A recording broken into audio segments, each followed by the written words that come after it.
Basically आज हम बात करेंगे रोटेशनल मोशन का बेस्ट टॉपिक टॉर्क। लेकिन उसके पहले हमने मोमेंट ऑफ इनर्शिया पढ़ा था पिछली वीडियो में, जिसमें पैरेलल एक्सिस थ्योरम और परपेंडिकुलर एक्सिस थ्योरम दो चीज़ें भी छूट गई थी। ठीक, तो आज पहले ये पढ़ के पैरेलल एक्सिस थ्योरम और परपेंडिकुलर एक्सिस थ्योरम इस पर कुछ क्वेश्चन कर लेंगे इंपॉर्टेंट, फिर टॉर्क पे आएंगे। तो पहले पैरेलल एक्सिस थ्योरम के बारे में जानते हैं। तो बेसिकली ये 2D और 3D सब पूरे बॉडी के लिए ये काम करता है, 2D के लिए 3D के लिए। ठीक, जैसे कोई बॉडी रखा हुआ है, ठीक, इसका सेंटर ऑफ मास यहाँ पर है। हम जितने भी घुमा रहे थे, मोमेंट ऑफ इनर्शिया ज्ञात कर रहे थे सेंटर ऑफ मास के अबाउट, यदि सेंटर ऑफ मास के अबाउट ना पूछ करके यहाँ से पूछ दें एक्स डिस्टेंस पे इसके अबाउट घुमा दें तो मोमेंट ऑफ इनर्शिया कितना होगा। तो यही पैरेलल एक्सिस थ्योरम से आता है। ये थ्योरम की स्पेलिंग गलत है, EOREM थ्योरम। ठीक, तो आई और यहाँ लिख दी आई सेंटर ऑफ मास। ठीक, तो आई बराबर आई सेंटर ऑफ मास प्लस ये बॉडी का मास था m और कितनी दूर थी mx, यानी कि mx स्क्वायर। ऐसे निकलता है इसका मोमेंट ऑफ इनर्शिया। और ये भी कंडीशन है, ये दोनों एक्स जो लाइन है दोनों पैरेलल होनी चाहिए एक दूसरे के। ठीक, अब जैसे मान लीजिए हम लोग डिस्क का निकाले थे, इसके अबाउट हमें पूछ दिया यहाँ से डिस्क की रेडियस दी रही थी, डिस्क का हम लोग क्या m r²/2 निकाले थे। अब पूछ दे यहाँ से I1 बराबर, तो I1 बराबर आई सेंटर ऑफ मास और m r², क्योंकि डिस्क का मास तो हम दिया ही रहेगा। अब आई सेंटर ऑफ मास कितना होता है m r² plus m r², यानी कि 3/2 m r²। यदि पूछ दे हमारा सॉलिड स्फीयर है, सॉलिड स्फीयर के इसके सेंटर के बाद कितना होता है 3/5 m r²। हमें पूछते हैं यहाँ से, तो यहाँ पर दूरी हम जानते हैं r होता है, तो आई यानी कि m डिस्टेंस कितना है r², और ये जोड़ दीजिए सेंटर ऑफ मास वाले का m r²/3 3/5 m r², यानी कि 5 का ना, यानी कि 5 3 8/5 m r² आ जाएगा टोटल आई। और ये भी जानिए किसी बॉडी का मिनिमम मोमेंट ऑफ इनर्शिया उसके सेंटर ऑफ मास के अबाउट ही होता है। अभी आपने देखा था सेंटर के अबाउट जब हम घुमाए थे डिस्क का तो m r²/2 आया था, लेकिन इसके अबाउट घुमाए गए थे तो 3/2 m r² आ गया था। तो सेंटर के अबाउट घुमाने में सबसे मिनिमम आता है। दूसरा हमारा परपेंडिकुलर एक्सिस थ्योरम, इसको इन सबको जल्दी जल्दी समझ लेते हैं, फिर अच्छे क्वेश्चन करेंगे, क्योंकि सिर्फ थ्योरी खेलने से काम नहीं चलेगा और थ्योरी के बिना काम भी नहीं चलेगा। तो समझते हैं परपेंडिकुलर एक्सिस थ्योरम। और ये जो परपेंडिकुलर एक्सिस थ्योरम है ये सिर्फ 2D में संभव है। ठीक, अब जैसे ये कोई बॉडी है, इसका सेंटर मास यहाँ पर है, हम जानते हैं एक्स एक्सिस है, ये वाई एक्सिस है। तो परपेंडिकुलर एक्सिस के थ्योरम के अनुसार ये हमारा ऊपर जेड एक्सिस है, आई जेड बराबर होता है आई एक्स प्लस आई वाई। इन दोनों एक्सिस के मोमेंट ऑफ इनर्शिया जोड़ करके हमारा आई जेड आता है। जैसे ये डिस्क था ना हमारा, जेड के अबाउट को रोटेट कर रहे थे, सिंपल पर डिस्क ही ले रहे हैं, तो आई जेड हमारा आ रहा था m r²/2। अब हम यदि इसके अबाउट घुमाएं एक्स के और वाई के, हम जानते हैं चारों तरफ रेडियस बराबर होता है, यानी कि आई एक्स बराबर आई वाई हो जाएगा। लेट हम आई मान लेते हैं, तो आई जेड बराबर आई प्लस आई एक्स प्लस आई वाई, दोनों आई मान लिए हैं, यानी कि 2i। आई जेड की वैल्यू हम जानते हैं m r²/2 होता है, यानी कि आई बराबर 2 को इधर कर दीजिए, ये m r²/4, यानी कि आई एक्स आई वाई बराबर m r²/4। अब जैसे रिंग का ही पूछ दे, ऐसे रिंग है, परपेंडिकुलर एक्सिस का काम कहाँ था ये पहले देखिए। पूछ दे रिंग को हम ऊपर से नहीं घुमा रहे हैं, रिंग को खड़ा करके यहाँ से घुमा रहे हैं, जेड एक्सिस से नहीं वाई एक्सिस से घुमा रहे हैं इस तरह। ठीक, तो कितना होगा मोमेंट ऑफ इनर्शिया। तो ये मान लीजिए वाई एक्सिस है, एक्सिस है, तो I X axis I Y axis I Z हम जानते हैं ये m r² होता है। आई इसके दोनों बराबर होंगे तो आई मान लीजिए आई प्लस आई, यानी कि 2i, यानी कि i = m r²/2। अब ऐसा क्वेश्चन कीजिए जिसमें परपेंडिकुलर और पैरेलल एक्सिस थ्योरम दोनों आ जाए। तो मान लीजिए कोई डिस्क है, मास m है, रेडियस r है। ठीक, अब किसी हम 45 एंगल पे एक रेखा खींच करके यहाँ से घुमा रहे हैं, ठीक, आई मान रहे हैं, तब इसका मोमेंट आप इनर्शिया कितना होगा। तो इसको आप सॉल्व करने के लिए इससे पहला रेखा खींचिए। हम जानते हैं परपेंडिकुलर एक्सिस थ्योरम से जब इस तरह घुमा रहे थे आई की वैल्यू आ रहा था हमारा डिस्क का mr²/4, आई का हमें पता नहीं, यहाँ पर d मान लीजिए दूरी, तो पैरेलल एक्सिस थ्योरम निकालिए m × d² प्लस ये डिस्क का हमारा mr²/4, परपेंडिकुलर एक्सिस थ्योरम से mr²/4 आया। अब d की वैल्यू निकाल लीजिए, d बराबर हो जाएगा l sin 45, r यहाँ पर r है ना, r45, यानी कि 45 वैल्यू √2 होता है। तो m r/√2 का होल स्क्वायर mr²/4, यानी कि mr²/2 प्लस mr²/4, यहाँ पर हो गया 4 3 mr²। अच्छा क्वेश्चन ये है उन दोनों रूल को लगाने के लिए। एक डिस्क दिया हुआ है r रेडियस का, अब डिस्क में से r/2 रेडियस का हम कट करके एक रेडियस मतलब डिस्क निकाल ले रहे हैं, सर्कुलर डिस्क, ठीक। तो ये बच्चे वाला जो आकृति है इसका मास m दिया हुआ है, ठीक। तब ये पूछ रहे हैं बच्चे बोले आकृति का z एक्सिस के अबाउट ऊपर से हम रोटेट कर रहे हैं, तो मोमेंट ऑफ इनर्शिया कितना होगा। तो इसको लगाने के लिए आप क्या कीजिए, ये कट वाले पार्ट्स का मोमेंट ऑफ इनर्शिया निकालने के लिए I = पूरे का मोमेंट ऑफ इनर्शिया निकाल के जो काट करके निकालनी है आकृति उसका मोमेंट ऑफ इनर्शिया घटा दीजिएगा। इसको I1 माना, इसको I2, I = I1 - I2 moment of inertia आ जाएगा। तो उसके पहले हमें इसका मास ज्ञात करना पड़ेगा, इसका भी, इसका तो हम दे दिया है। अब इसका मास कितना होगा, तो मास डेंसिटी निकाल लीजिए। मास डेंसिटी ऑलवेज कांस्टेंट, वो कभी चेंज नहीं होता। सिग्मा = मास पर यूनिट एरिया, m इसका, और एरिया कितना बचा है काट के निकाल लिया तो πr² पूरे का होता है, और काट के निकाल लिया है πr/2 होल स्क्वायर, यानी कि m/πr², πr²/4, यानी कि 4 3, यानी कि 4m/3 πr²। ये आ गया हमारा सिग्मा। अब हमारे इसका मास ज्ञात कर लीजिए, m1 मान लेते हैं। तो ये बताया ना ये कांस्टेंट होता है, तो सिग्मा = m1/a1, यानी कि पूरे वाले का जिसका मास उसका एरिया रखेंगे नीचे। m1 हम मान लिए हैं, ये पूरे का होता है πr², और सिग्मा = हम निकाले हैं 3 πr², πr² से πr² कैंसिल, m1 और सीधा आ गया 4m/3। m2 निकालिए, सिग्मा कांस्टेंट है, m2/a2, सिग्मा 4m/3 πr² बराबर m2 हमको पता नहीं, m2 ले लिए, यानी कि m2 का एरिया πr/2 का होल स्क्वायर। तो m2/πr²/4, πr² से πr² कैंसिल, 4 ऊपर ले जाएंगे, 4 से 4 कैंसिल, यानी कि m2 बराबर m/3।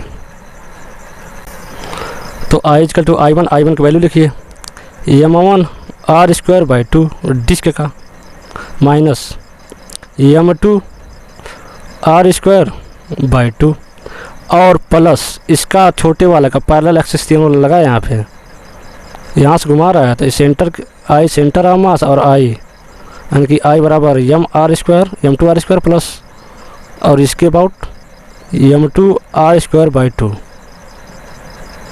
और यहाँ r/2 है छोटे वाले में, तो लगाइए यहाँ पे हम r/2 लिख दिए डायरेक्ट। तो यहाँ पर m2 r/2 का होल स्क्वायर बाई 2 प्लस एक कोष्टक पूरे में है m2 r/2 के होल स्क्वायर,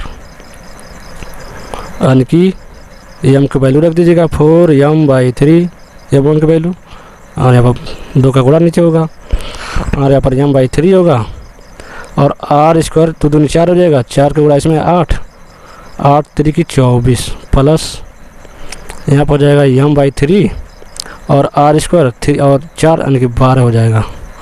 अब ये 6 है और डायरेक्ट लॉसा ले लीजिए 24, 6 चौको 24, 4 चौको 16 माइनस यहाँ पर 1 और यहाँ पर 12 दूनी 24 यानी कि 2 ऊपर है m², 16 में से 3 जा 13, ये m²/24। ये हमारा आ गया बच्चे वाला का आकृति का मोमेंट ऑफ इनर्शिया। अब आते हैं टार्क पे।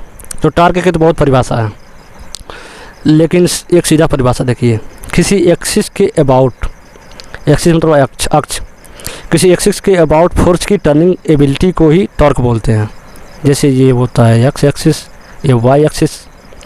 अब ये मान लेते हैं वो है, इसके अबाउट हम किसी ये पॉइंट है मान लीजिए आर डिस्टेंस पे, लेट थीटा एंगल से यहाँ पर यह फोर्स लगा रहे हैं। अब हम और आर और एफ, ये भी कंडीशन है, आर और एफ एक दूसरे के परपेंडिकुलर होना चाहिए, तभी इसका टार्क को टाउ से डिनोट करते हैं।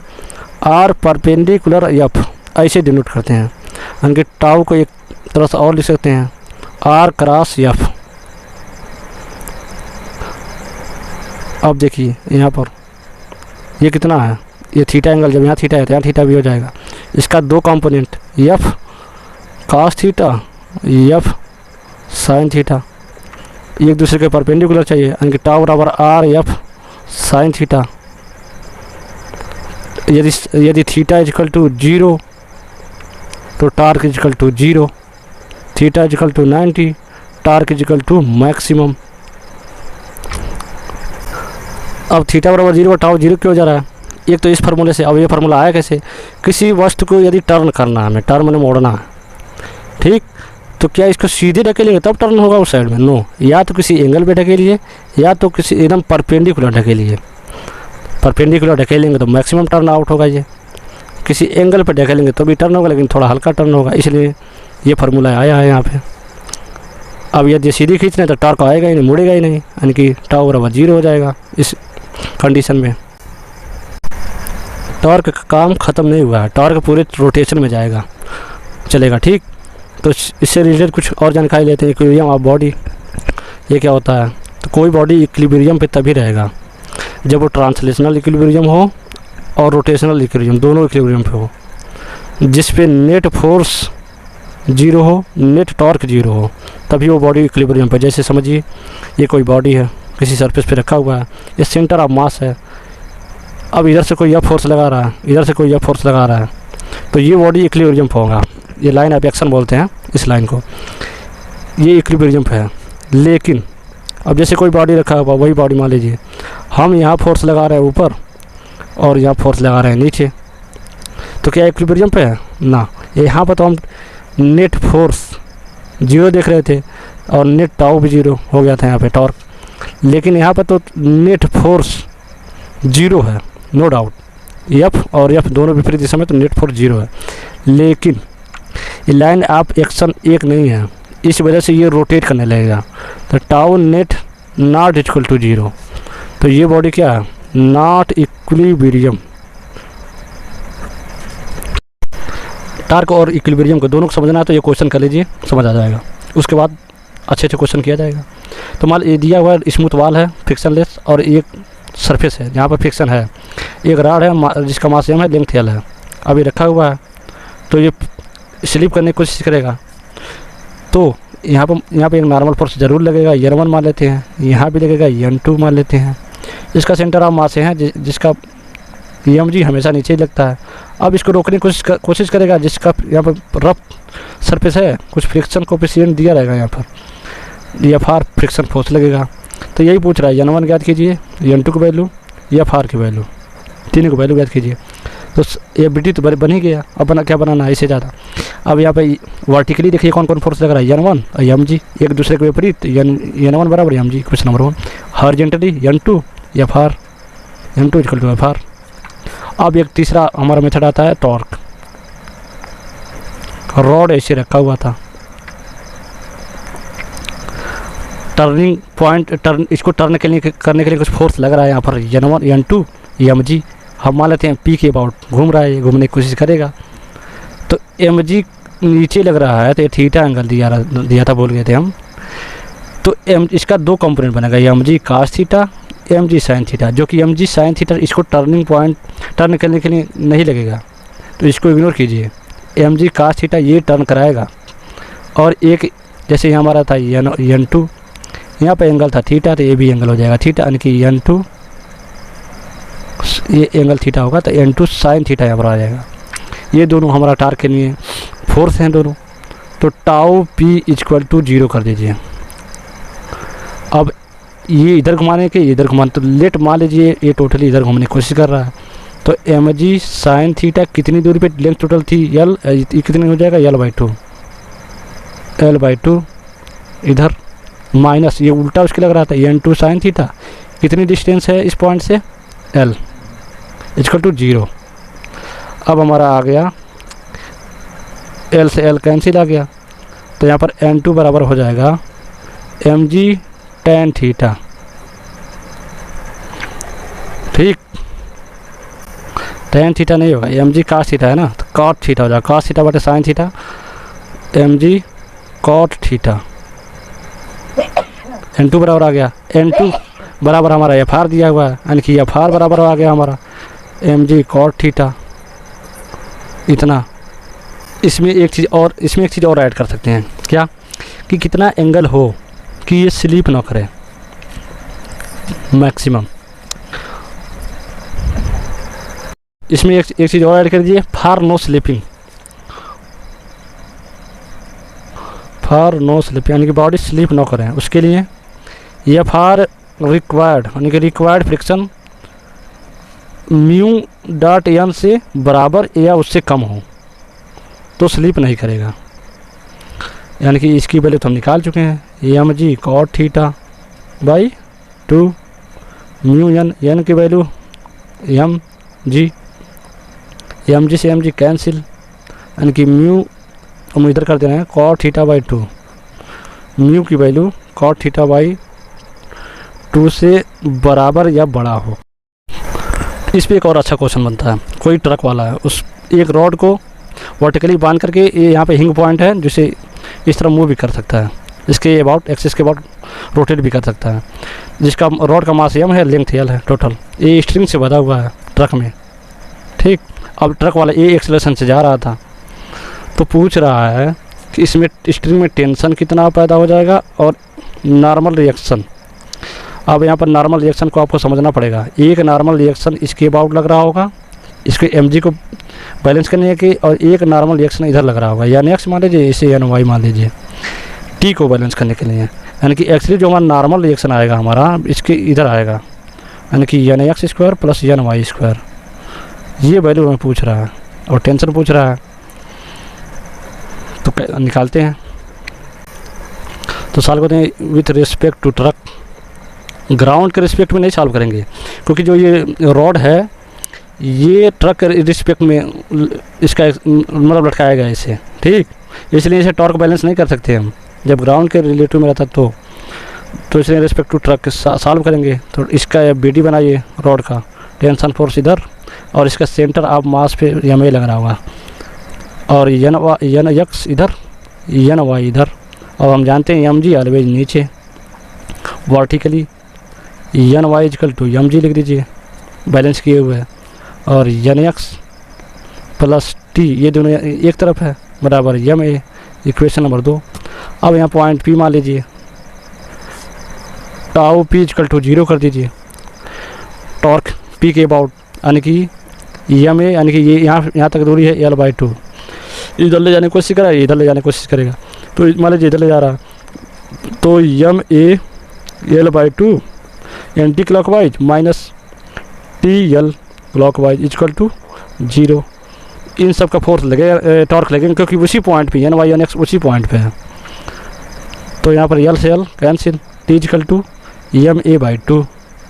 अब एन एक्स बराबर भी आ जाएगा हमारा यहाँ से MA minus T, MA T की वैल्यू का निकाल चुके MA/2, MA/2 आ गया हमारा एन एक्स, और एन बराबर हमारा चाहिए क्या, N X square plus N Y square, N X M A square कर दीजिए प्लस एन वाई हमारा mg आया था, mg को होल स्क्वायर, m कॉमन है तो m बाहर निकाल लीजिए। अब a square by 4 g square, he is the answer.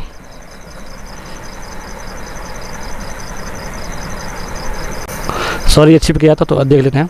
हमारा ये N X square plus N Y square आया था, एन एक्स इक्वल टू हम ला चुके हैं MA/2, MA/2 का होल स्क्वायर, अब प्लस mg का स्क्वायर, m दोनों कॉमन ले लीजिए, m बाहर आ जाएगा, करड़ी के बाहर आ गया। अब नीचे अंदर बचा a स्क्वायर, 2 का स्क्वायर 4 आ गया था, यहाँ बचा g स्क्वायर, एन की वैल्यू आ गया। इसलिए तो आइए टॉपलिंग के बारे में जानते हैं। कभी कभी क्या होता है, कोई बॉडी किसी इंक्लाइन सरफेस पे रखा हुआ होता है, थीटा एंगल हमारी बहुत ज़्यादा एंगल है, इसका मास m है और इसका फ्रिक्शन कोएफिशिएंट बहुत ज़्यादा रहता है, मतलब फिसल ना पाए, तो बॉडी क्या होती है इस तरफ पलट जाती है, तो इसी को बोलते हैं टॉपलिंग। अब जैसे नॉर्मली जो हमारी बॉडी यहाँ पर रखी होती है सरफेस पे, तो नॉर्मल रिएक्शन जो होता है बराबर लगाता है यहाँ पे चारों तरफ, लेकिन यदि हम यहाँ पर फोर्स लगा दे रहे हैं या फोर्स या ऊंचाई पे, ठीक, तो नॉर्मल रिएक्शन उसे बीच में माना जाता है यहाँ पर नॉर्मल रिएक्शन, लेकिन थोड़ा शिफ्ट हो जाता है राइट साइड में। अब इसका एक्चुअल फिगर देखेंगे आप तो नॉर्मल रिएक्शन इधर थोड़ा इससे ज़्यादा ऐसे हो जाता है। तब यहाँ पर सॉल्व कैसे करेंगे, मान लीजिए यहाँ पर जब हमने फोर्स लगाया या ऊंचाई पे, यहाँ पर mg लग रहा था और यहाँ पर नॉर्मल रिएक्शन थोड़ा शिफ्ट हो गया था x दूरी पे मान लीजिए, और हमारा फ्रिक्शन फोर्स ऑलवेज इसके विपरीत लगेगा ही फोर्स के। अब यहाँ मान लीजिए पॉइंट P, अब टाउ पॉइंट P के अबाउट टॉर्क 0 कर दीजिए, ठीक, ये x दूरी था, यानी कि mg लगेगा x दूरी पे एंटी क्लॉकवाइज और फोर्स h दूरी पे क्लॉकवाइज, यानी कि f cross h clockwise minus mg cross x anti clockwise. अब टाउ इसी पे एफ आर है n है, इस पर तो लगेगा नहीं कुछ, इसके लिए टार्क लगेगा नहीं, तो हो जाएगा x बराबर F H by mg। Limiting condition देख लीजिए, जब भी लिमिटिंग कंडीशन देखा जाता है तो कोई बॉडी मान लीजिए इस तरह है, तो नॉर्मल रिएक्शन सीधे यहाँ कर दीजिए, mg बीच में लगेगा सेंटर ऑफ मास पे, तो हम मान लीजिए यह फोर्स लगा रहे थे h ऊंचाई पे, ये पॉइंट P है, अब ये L लंबाई यहाँ पे है, ठीक, एफ आर ऑलवेज विपरीत, ठीक, तो टाउ P इक्वल टू 0 कर देना, यानी कि F cross h clockwise minus anti clockwise, mg यहाँ पर दूरी l/2 हो जाएगा आधा तक, l/2 इक्वल टू 0, यानी कि f बराबर mg l/2h नीचे आ जाएगा, h आएगा 2 यहाँ पर है, ये हमारा आ गया इतना फोर्स। अब यहाँ पर for no toppling, for no slipping तो वहाँ पर देख चुके थे इसके पहले वाले में, इसका कंडीशन था f is equal or less than mg, जो हमारा आया वैल्यू l/2h इतना होना चाहिए। इक्वेशन और मान लीजिए फार नो स्लीपिंग, यहाँ भी देख लीजिए स्लीपिंग f जो है इसकी वैल्यू कितने म्यू mg से कम होना चाहिए, mg तो एफ आर देखिए म्यू mg होता है, फार नो स्लीपिंग, यानी कि ये फ्रिक्शन फोर्स ज़्यादा रहेगा तभी तो स्लीपिंग नहीं करेगा। इक्वेशन नंबर 2, अब इक्वेशन नंबर 1 इक्वेशन नंबर 2 को इक्वल कर दो, तो हमारा यहाँ आ जाएगा mg l/2h is less or equal mu mg से mg कैंसिल। अब यहाँ पर म्यू इधर है, यानी कि हम इधर ला ले रहे हैं l/2h, ये मेन चीज़ ये आ गया, l/2h से म्यू इक्वल आर ग्रेटर होगा तब स्लीपिंग नहीं होगा, और ये था टॉपलिंग का कंडीशन। यानी यहाँ लिख सकते हैं हम if mu S is equal or greater than l/2h, तो टॉपलिंग जब फ्रिक्शन नहीं करेगा तो पलटेगा ही, तो पहले टॉपलिंग हो जाएगा। यदि mu S less or equal than l/2h तो स्लीपिंग हो जाएगा। जब म्यू ही छोटा है तो स्लीपिंग हो जाएगा, टॉपलिंग क्या होने जाएगा। इस पर एक अच्छा सा क्वेश्चन कर लीजिए, जैसे कोई सरफेस है, ये इसका मान लीजिए कोई डिस्क है, ये इस पे एक सेमी स्फीयर रखा हुआ है, सॉलिड सेमी स्फीयर हाफ ठोस गोला जिसका मास m रेडियस r दिया है।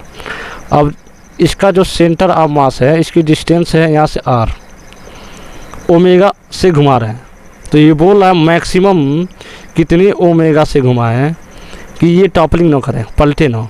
और यहाँ पर म्यू की वैल्यू मतलब मैक्सिमम दिया है, ग्रेटर इतना दिया है कि कभी ये फिसलेगा नहीं, इसलिए क्वेश्चन में बोल दिया है। तो किस ओमेगा से घुमाया कि ये टॉपलिंग न करे, मिनिमम मैक्सिमम किस ओमेगा से घुमाया।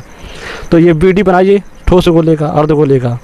और ये भी जान जाइए ठोस अर्धगोले का सेंटर ऑफ मास होता है कहाँ पे होता है, ज़मीन से 3r/8 पे होता है। तो ये बी डी बनाइए बड़ा सा थोड़ा, तो वहाँ पे छोटा है, ठीक। तो इस सेंटर ऑफ मास पे ही लगता है हमारा सेंट्रीफ्यूगल फोर्स।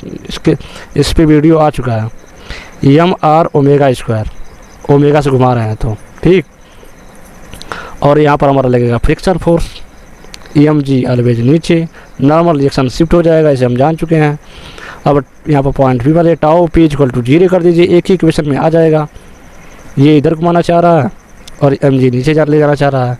एफ आर इसी लाइन एक्शन में है, यानी इसी में, तो ये इससे एन और एफ आर से तो कोई टॉपलिंग होने वाली नहीं है, कोई टार्क आने वाला नहीं है। तो mr² कितनी दूरी पे, 3r/8 क्लॉकवाइज माइनस mg, इसका रेडियस दिया हुआ, ठीक, r, यहाँ पर r दिया है, ठीक, इंटू r। ये बड़ा वाला r है और इसका रेडियस है, छोटा वाला r हम दूरी माने हैं, ये मत ले लीजिएगा, ठीक। तो इससे ये कैंसिल हो जाएगा। अब हमारा बचा, या और m से m कैंसिल कर दीजिए, ओमेगा = आ गया हमारा 8g बाई, ये 3 नीचे आ जाएगा और r छोटा वाला नीचे आएगा, इस ओमेगा² बराबर। तो ओमेगा = a आ जाएगा करड़ी में हमारा 8g/3r।